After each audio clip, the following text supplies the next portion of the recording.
ప్రియమైన సహోదరి సహోదరులకు ప్రభు పేరిట వందనాలు. అందరికీ ప్రేరణ. నేను ఈరోజు ముఖ్యంగా ఎవరికైతే చిన్న విషయం కూడా కోపం వస్తుందో వారి గురించి నేను భారంతో ప్రార్థన చేస్తున్నాను. దయచేసి ఏకీభవించండి.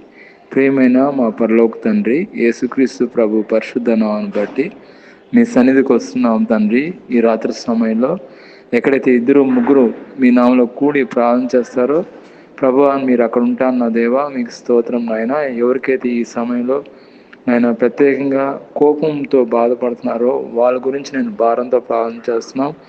ఏ చిన్న విషయంకైనా కోపపడుతున్నారు, గొడవ చేస్తున్నారు, మీ కృపలో జ్ఞాపం చేసుకోండి. కోపాన్ని తీసివేయండి.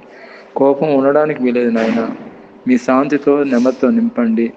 ఎవరైతే ఈ సమయంలో ఏకీభవిస్తున్నారో ప్రతి ఒక్కరిని పేరు పేరుంతన దీవించండి. సమాధానకర్తైన దేవ, శాంతికర్తైన దేవ, మీ శాంతిని అనుగ్రహించండి, మీ సమాధానం అనుగ్రహించండి.